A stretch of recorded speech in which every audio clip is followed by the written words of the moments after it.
Tired of the everyday grind? Ever dream of a life of romantic adventure? Want to get away from it all? We offer you Escape.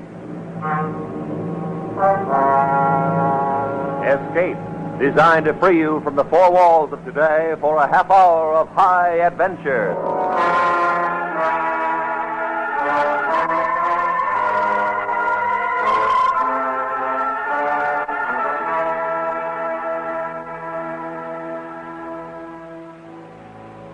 You are crawling across a jungle savanna, your body flaming with fever, while behind you lies certain death, and ahead the endless tortures of perpetual imprisonment.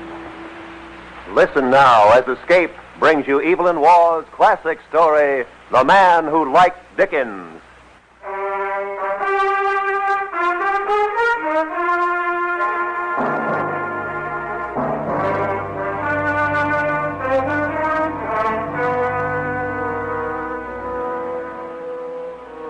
You know what it's like with the English. We're forever going off on curious expeditions into the interiors of strange, dark lands, having unbelievable adventures and returning at last pale and a bit feverish, but triumphant. This we do, but we do not invariably wear rather longish khaki shorts in the daytime, and no matter how primitive our surroundings, dress every night in black ties. I know this from the only exploration I ever went on, with Dr. Messenger, into the Amazon to find a buried city called Demerara. I remember the night things started to go badly with us. It was our last camp on the river. Next day we were to begin making our way south by foot, and we'd gone to bed early in preparation for the rigors of the trail. I'd been asleep an hour or two when I was wakened by something tugging gently at my toe. I sat up and looked sleepily toward the foot of my hammock, and then I saw what it was. Sonny! Sonny, what's up? What is it? Something on my toe. Black beast of some sort. Where is it? Did you frighten it off? It's gone, Doctor. It flew away. Oh. Did it bite you? Yes, you see, on my great toe. Yes. Vampire bat. You must have gone to sleep with your foot against the mosquito netting. It's a foolish thing to do. No telling how long he was at it before you woke up. I thought the lamp was supposed to keep them off. It doesn't seem to have, does it? No. Nasty. He may have lost quite a bit of blood. I don't think I like the idea much. Better put some iodine on it. I'll get one of the boys to bring the medicine chest.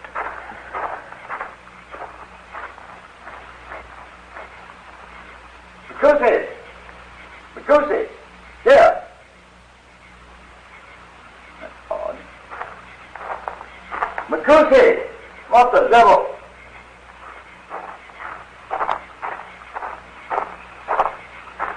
Well, what is it? Where's Macusi? I'm afraid we're in for it, old boy. They've gone. Gone? The boys, all of them. But why? Where'd they go? I was afraid of this. What do you mean? Well, these chaps are rivermen. They don't like going into Indian territory. I meant to explain things to them in the morning with the help of some extra goods, you know, mirrors, pomade, and the like. Too late now, I expect. You expect? This is a bloody fine way to run an expedition. Now we're alone, absolutely alone, in this filthy jungle. Well, what if we are? We'll move on. We have our maps. Takes a bit of poise, that's all. Poise? Are you mad, Messenger? We can't even get back alone. How can we go on? Well, the situation is grave, lad, I must admit, but not desperate, not altogether desperate. I wasn't sure whether Dr. Messenger had lost his mind or if he was merely displaying British calm in the face of disaster. In any event, by morning I was beyond caring very much. When I awoke, my head was flaming with fever, and by noon I was slightly delirious. The following day was no better, and Dr. Messenger was rather concerned. How do you feel, lad? Awful. I'm afraid I'm being a great nuisance. No, that's not the point. Here, I brought you something to drink. What is it? Kasiri. The boys left some outside. What's kasiri? Well, it's a local drink made of fermented cassava. Oh, will it help me? Well, it might. You know, it's rather interesting the way they make it. The women chew the root up and they spit it into a hollow tree trunk. you don't mind, Doctor, I think I'd rather not. Well, as you like. Oh, look here. I think I've got the idea as to what's best for us to do. Oh? Yes. I'm going to take the canoe downstream to see if I can find some Indians to help. Best to go immediately, don't you know? Yes, that's good. All right, I'll come and see you off. You'd better stay quiet in your hammock. No, I'll come straight back, but I want to see you off. It'll be good for my morale, to get myself up a bit. Perhaps. Well, anyway, I'll be back before tonight. Well, come along. You can sit on the bank and wave goodbye if you like. I staggered down to the river's edge, where I sat with my back against a tree and watched Dr. Messenger launch the canoe and paddle out to midstream. My vision was rather blurred by the fever, and I'll never know exactly what happened. But suddenly, the canoe seemed to pitch up and over, throwing Dr. Messenger out into the water. He must have smashed his head on a rock, for he appeared only once on the surface, and then, without a struggle, quickly sank, and the water closed over him. I got to my feet, swayed about helplessly for a moment, and then passed out. I remember nothing more until Mr. Todd found me. Can you see that house over there? Do you think you're able to walk to it? Or if not, I can send some Indians to carry you. Rotten thing to watch a man drown. You've been talking to yourself a long time. Such strange talk. Glad to see you coming out of it. Oh, careful there. I say, you're English. I'm English, too. Last. Tony Last. Well, Mr. Last, you've been very ill and you've had a rough time of it wandering about in the jungle. But I'll take care of you now. It's very kind of you to do this for an utter stranger. Oh, not at all. I like strangers. Don't get them often. Perhaps I can repay you somehow when you come to London. I don't get to London, Mr. Last. But I think you might be able to repay me. Do come along, won't you?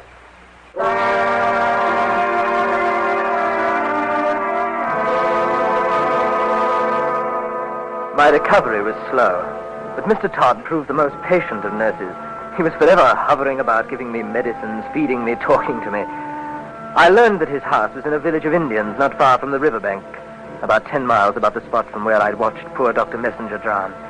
He owned a few cattle, some bananas and mango trees, a dog, and a single-barreled shotgun. In general, his way of life, like the medicines he gave me, was that of the Indians. Of course, my mother was an Indian, Mr. Last. Oh, but I thought you were English. My father was. He went to Guyana as a missionary, but soon came on here to look for gold. He found my mother instead and settled down. I was born here. 60 years in this village. Very long and lonely time. Yes, I can well imagine. Of course, most of the men and women living in the savannah are my relatives. Is that why you're more or less the ruler here? For that reason, and because I have the shotgun. Oh, of course. Tell me, Mr. Last, can you read? What? Yes, certainly. Oh, not everyone is so fortunate. For example, I cannot. What? Oh, of course. Still, I don't suppose you have much opportunity here. Oh, yes, that's just it. I have a great many books. I'll show you when you're better. My father left them. Well, I'd be delighted to see them. You shall. Of course. You see, my father was a man of education. He read to me all the time. But since he died? Oh, there was nobody for a number of years. And then another Englishman came. He read to me every day, every single day. Another Englishman? But where is he now? I don't know. Well, how long was he here? Oh, I don't remember exactly. But he read to me every day. You shall read to me when you're better. I'd be delighted to, Mr. Todd. Oh, yes. You shall read to me. Mr. Todd had a curious way of putting things, but he was much too kind and selfless in his attentions to me to allow my thinking any ill of him. Still, he did give me a turn one day when we were taking a short walk around the village. It was the first time I'd left the house since the fever had gone. You'll find the Indians quite friendly here, but I'd keep apart from them if I were you. No, but why, if they want to be friendly? Things aren't always quite as they appear to be here in the jungle, Mr. Last. Well, I'll go slow, if that's what you mean. That's not exactly what I mean. I say, what's that? What? There, between those mango trees, that mound of dirt. Oh, yes. It seems to be a grave. It is. Oh, of course. Your father's. No. Barnabas is buried there. Barnabas Washington. Barnabas? Yes, the Englishman. I told you about him. You mean the one who was here? Who read to you so much? Oh, he read beautifully, Barnabas did. But look here, Mr. Todd. You told me you didn't know where he was. Well, I don't. Do you? Eh? Oh, I see. Rather an odd way of putting it, I must say. Tell me, Mr. Todd, how long was he here, Barnabas Washington? Quite a long time. I know, but exactly how long? Oh, I don't keep much track of time down here. You know how it is. At any rate, he never got home. He died here. Oh, yes, and he was so very kind. Every afternoon for 2 hours he used to read to me. Well, I suppose it was a good way to pass the time. Seems rather odd, though. I mean, reading here in the heart of the jungle, lost, so to speak, from the world. Oh, I suppose it does, but one gets used to it. Yes, of course. You know, it seems a pity poor Barnaby's grave isn't marked. I think so. Yes, I think I'll put up a cross. In fact, I'll put up 2 of them. One to commemorate his death, and the other your arrival. A cross for me? I'm afraid I don't quite understand. Well, it's just a whim, Mr. Lars. I'm sorry. I don't mean to be rude. Of course. And now, Mr. Last, I think you've recovered your strength sufficiently that we may begin tonight. What do you say? Begin tonight? Oh, my reading, is that it? Yes, that's it, Mr. Last, that's it. All right, if you like. Oh, you know I've been waiting a long time for this. A dreadfully long time. And that night the horror began. My subtle, unbelievable enslavement to the strange madness of the gentle Mr. Todd.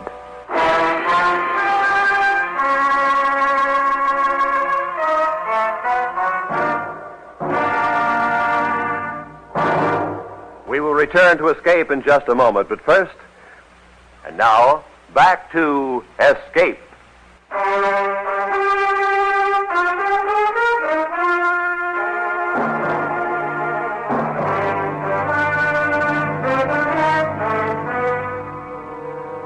That evening after supper, Mr. Todd led me into his room where we were to begin reading. From a loft at one end of the hut, he took down a number of small bundles tied up with rag, palm leaves, and rawhide. We carried them over to the fire, and he began to unwrap them with feverish anticipation. Yes. You choose one, Mr. Last. It doesn't matter which one to take first. Please, choose. What do you have there? This? Pickwick paper. Excellent. Let's begin with that, shall we? Well, isn't there something a little more lively, perhaps? Oh, I have everything here. How about Martin Chuzzlewit or Great Expectations? Well, I was thinking of a more modern author somehow. I don't suppose you would have a copy of, say, South Wind. South Wind? Oh, that's odd. I have everything Dickens ever wrote, but I've never heard of that. Oh, but it's not by Dickens, you see. Oh, well, in that case, I don't have it. You mean all these books are by Dickens? Oh, certainly. Oh, you must be quite fond of Dickens. Fond? Far more than that. Far more than fond, Mr. Lars. Oh. You see, these are the only books I've ever known or heard. As I told you, they belonged to my father, and he used to read them to me. And then later, Barnabas Washington. And now me. And now you. But don't worry, I never get tired, even though I've heard them all several times by now. You see, there's always more to be learned and noticed. So many characters, so many changes of scene, so many words. It takes a long time to read them all. More than 2 years. Well, in that case, they'll certainly last out my visit. Oh, I hope not. I sincerely hope not. It's delightful to start again. Each time I find more to enjoy and admire. But come, let's begin, shall we? Well, all right. Yes, and read slowly now. I don't want to miss anything. And you won't mind going back over certain passages, will you? I'll let you know when we come. Of course. Now, let's begin. The Posthumous Papers of the Pickwick Club. Chapter 1. The Pickwickians. The first ray of light which illumines the gloom and converts into a dazzling brilliancy that obscurity in which the earlier history of the public career of the immortal Pickwick would appear to be involved is derived from the perusal of the following entry in the Transactions of the Pickwick Club, which the editor of these papers feels the highest pleasure in laying before his readers as proof of...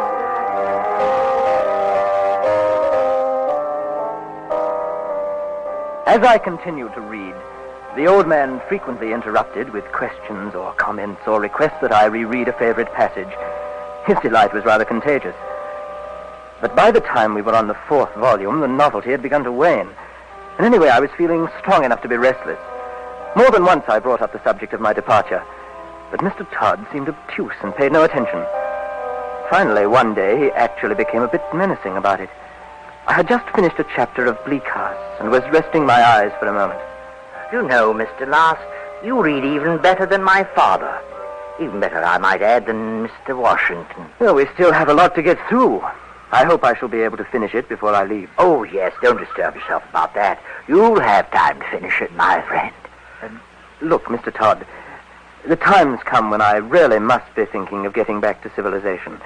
I've already imposed on you much too long. Oh, not at all, Mr. Last. It's been a pleasure, a great pleasure. I know, but still, how soon do you think I'll be able to get a boat? A boat? Yes, to go downriver. Oh, no, you know I appreciate all your kindness more than I can say. Oh, but Mr. still... Last, any kindness I may have shown is amply repaid by your reading of Dickens. Do not let us mention the subject again. Well, I'm very glad you've enjoyed it, but I really must be thinking of getting back. Oh, yes, the other Englishman's like that, too. He thought about it all the time. But he died here, poor chap. Mr. Todd, how long was he here, the other Englishman? Oh, now I don't recall exactly. We pay so little attention to time down here, you know. Well, did he read all of Dickens to you? It was a long time ago. But I do remember Dombey and Son 3 or 4 times. 3 or 4 times? But you said it took 2 years each time to go all through. Yes, about that. Mr. Todd, why did he stay here all those years? Well, I don't know. I never asked. But there must have been some reason. Well, he never said. All right. But I really must press the point. When can I get a boat?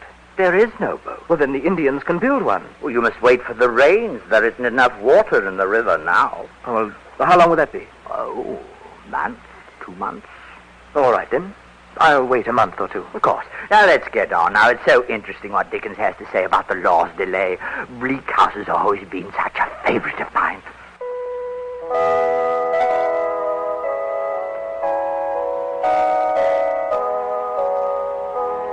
And so, in spite of everything, at least I knew what I was waiting for. And so it only remained for the rains to begin. I waited as patiently as I could, living with gaudy dreams of my return to England. Until one day, as we were reading, Mr. Todd explained all that away. I think Mrs. Jellyby does not take enough care of her children. But still, Dickens has great sympathy for her. He'd been poor himself, you know. What's that? Listen. Yes, shall we go on now? Rain. The rain has begun, Mr. Todd. Of course, it's the time for it, but do let's finish that chat. No, later. I must go and talk to the Indians about building a boat. I can leave now, don't you see? Oh? Certainly, the river will be full soon, and in a week I'll be off. Oh, I'm afraid that's impossible, Mr. Last. Impossible? Why? Oh, the Indians won't make a boat during the rainy season. It's one of their superstitions. Is that true? Ask them. I think you might have told me. You didn't ask? Why didn't you mention it then? I must have forgotten. That's suppose. You've forgotten nothing, Mr. Todd. I'm satisfied now that you're holding me here against my will. I demand to be released. Of course, you're perfectly free. Now look here. You've saved my life. And when I get back to civilization, I'll reward you to the best of my ability. I'll give you anything within reason. But, my friend, there's nothing keeping you here. You're under no restraint. I demand to be released. Then go when you like. Stop that. You know very well I can't get away without your help. Then in that case, you must humor an old man. Read me the rest of the chapter. No, Mr. Todd. I've read for the last time. Oh, I hope not, Mr. Last. Oh, I sincerely hope not.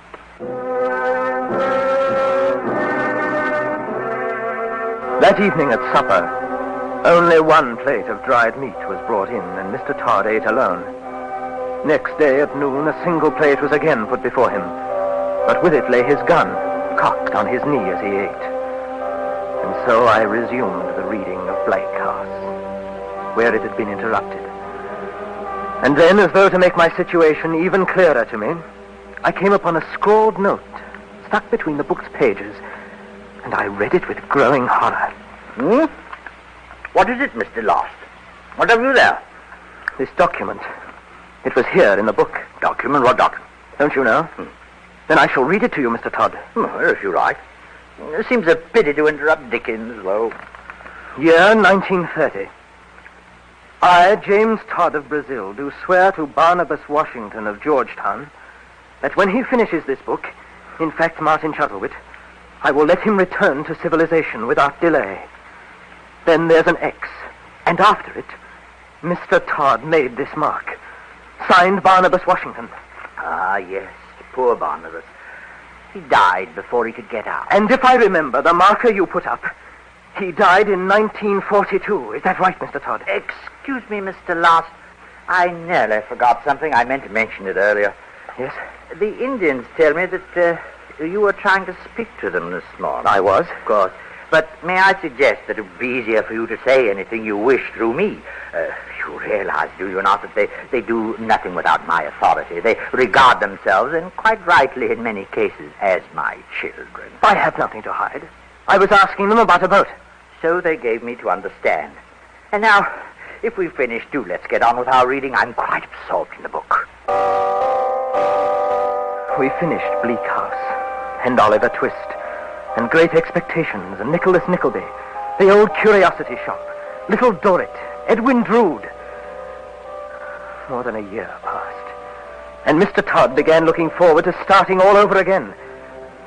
The empty days followed one another in hopeless succession, until one morning, a stranger suddenly arrived in the savannah, a prospector, one of that lonely order of men who wander for a lifetime through the forest, tracing the streams for gold. Mr. Todd was out, puttering about on business for the farm, when the man appeared. I found him a plate of meat and Perrine and eagerly sat down at the table across from him. Nice setup you got here. Look here. Where are you bound for? Manaus. Need a new outfit. You've got to do something for me. It's terribly important. Well, sure, pal. What is it? Here, take this. Give it to somebody in Manaus, the police, the mayor, or somebody. Tell him you found me, and to get in touch with the British consul. Well, I ain't going to get in trouble with this, am I? No. Look, this isn't my home. I'm a member of the Messenger expedition. Dr. Messenger was drowned, and I've been held prisoner here ever since. You're my only hope of ever getting out. Do you understand? You sound like a jungle head to me, but I'll do it for you if that's what you want. Oh, you must, please. Well, one thing, though. What? Wouldn't it be simpler if you just came along with me? No, I'm afraid not. Why? First, there are Mr. Todd's Indians. I can't take 2 steps into the jungle without one of them after me. Oh. And then Mr. Todd has a shotgun. You mustn't mind Mr. Last, my friend. Touch of fever, you know. This is Mr. Todd. Perhaps you see what I mean. I warned you about getting up too soon, Mr. Last. It's my guess you're going to have a time of it now. I have no fever, and you know it. Well, you boys settle this between yourselves. I've got to shove on, and thanks for lunch. But you will... Like I said, why not? Don't bother to see me off. So long. You're going to let him go? Of course. Oh, God, Mr. Last, I think we're going to begin Little Dorrit today. I'm most anxious to hear it again.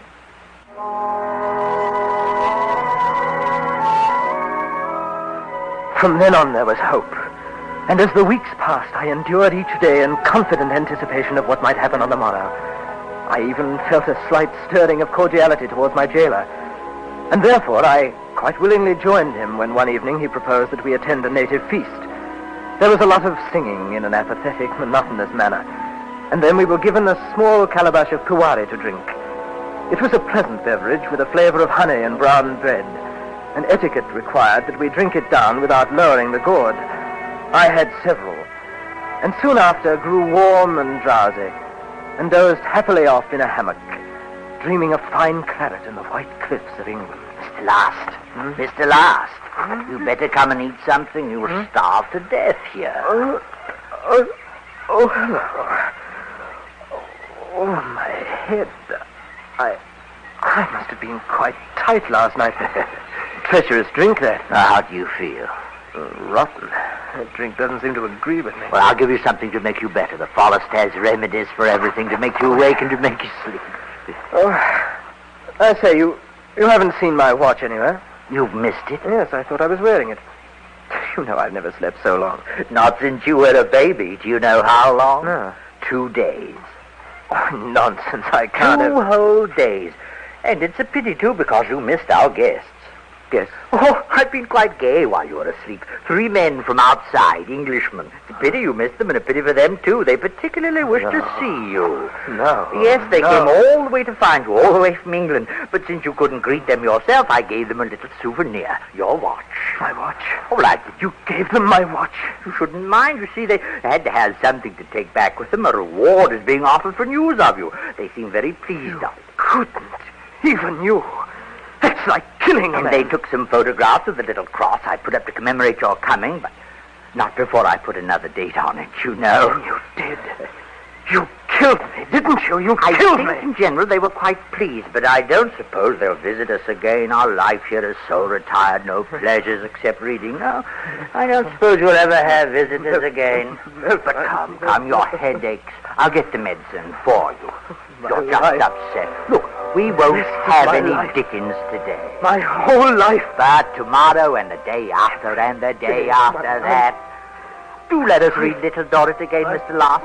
I tell you, there are passages in that book I can never hear without the temptation to weep.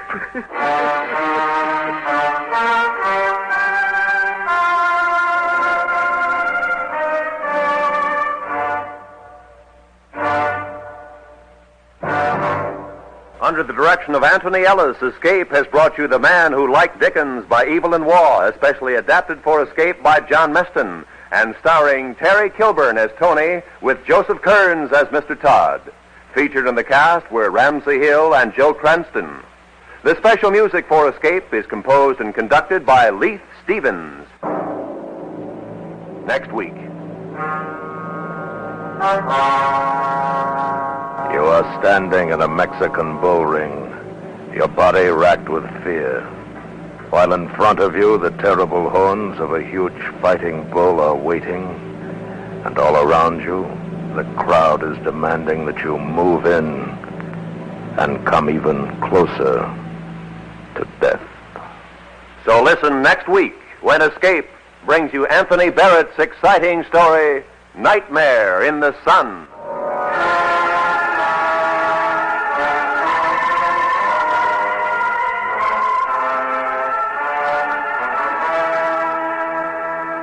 This is Roy Rowan speaking.